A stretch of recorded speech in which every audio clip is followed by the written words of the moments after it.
Hey guys, what's up? Welcome back here to another episode of The Fishing Teacher, and really appreciate you guys checking in today's video. We are going to be talking about how to fish a bluff bank in the wintertime, because guys, bluff banks are probably one of the top areas to fish in the wintertime. And we've talked about bluffs in the past on the channel a little bit, but we haven't talked about specific techniques and approaches for catching them during the wintertime. So we're going to get into that in today's video. Also guys, just a huge thank you out there to everybody that has taken time to subscribe to the channel here. If you haven't done that, I'd much appreciate it if you consider subscribing. And also thank you to everybody that's been supporting the channel by using my tackle warehouse links that I put in the description. If you want to give back to the channel and help out, if you have any tackle you want to buy by using those links I put in the description, that's a good way to help the channel. So much appreciated there.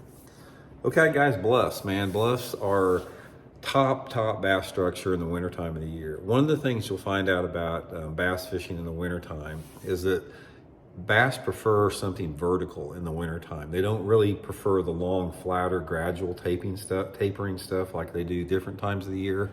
But in the wintertime, it's always your areas like your drop-offs, your bluff walls, your steeper banks. That type of structure is always better in the wintertime because it gives the bass more of an immediate access to deep water, which they like to be close to deep water in the wintertime simply to avoid any type of drastic temperature changes that come with different weather patterns that come along. So a couple different considerations about how to approach a bluff and what things that work on are good. First of all, the way that you approach a bluff, a lot of it has to do with your water clarity, because water clarity will dictate the depth that the fish are on the bluff, and it also dictates the technique a little bit more. Now, like with most wintertime lakes that drop below 55 degrees in the wintertime, I don't like to fish any lake that has, say, less than 2 foot of visibility. The fishing is just not really going to be that great. But if you've got a lake that has a little bit more off-colored water, and when I say off-colored, I'm going to say the water visibility from 2 to maybe 3.5 feet in that zone, that is when you're going to catch those fish on a bluff bank a little bit shallower. And the two really good techniques to use in those situations are some type of a medium diving crankbait, and then possibly some type of a finesse jig or some type of a small profile jig. Now, the thing that I do with a crankbait on the bluff banks, it's all about paralleling the bank.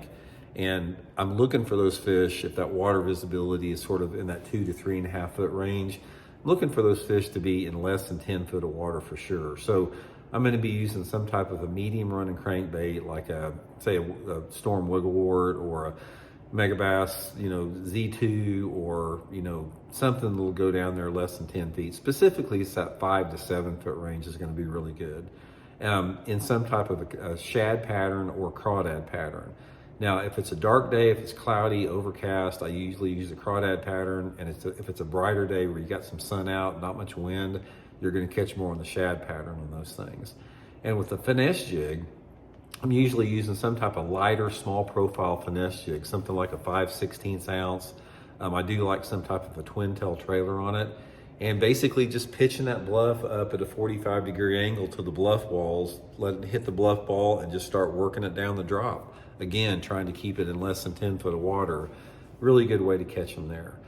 Now, if you got clear water, which a lot of lakes do in the wintertime, because a lot of the lakes get clearer than any time of the year, those fish are not only going to go deeper on the bluff, but they're also going to start suspending some, especially if you have some timber that's under the water on the lake that you fish. So if you have a lake that has water visibility of over 4 feet, start looking for those fish to sort of be in that, pretty much like that 7 to 25 foot zone. And in lieu for the crankbait, with the clear water, you're going to go to 3 other baits. The number one bait being a jerkbait. Jerkbait is a really good lure to fish around bluffs. Next thing with that would be a little swim bait and an Alabama rig. Now, all 3 of these are going to be fished as far as the angle of the cast that you make. It has to do with how sharp the bluff falls off. Some bluffs are vertical, some bluffs taper off a little bit more. So if you got a bluff that sort of gradually stair steps off and tapers off, try casting those lures like at a 45-degree angle cast to the bank, and really target that zone over there between like 7 to 15 foot for those fish to bite those lures either suspended or coming up off the bottom. Now the Finesse jig will also work good in the clear water, but all you have to do is back out deeper. In the off-colored water, those fish may be in less than 10 foot of water, but if you got real clear water, like over 5 or 6 foot of visibility, back off and start fishing that 15 to 25 foot zone, or even maybe down to 30 or 40 feet if it's real clear out there, and just work that jig just down the stair steps, just like you did on the more off-colored water. But Bluffs guys are great, man. There's fish that live on them all year long, especially if you have a lake that has a big spotted bass or smallmouth population is good. And always key on any irregular feature. When you're working down a bluff bank, if there's like a rock slide there or a little outcropping of rock or maybe a little point, those are going to be high percentage areas. But just fish slow, fish methodically, fish thoroughly, and more than likely you're going to catch some fish doing that. So hope it helps out. We'll talk later.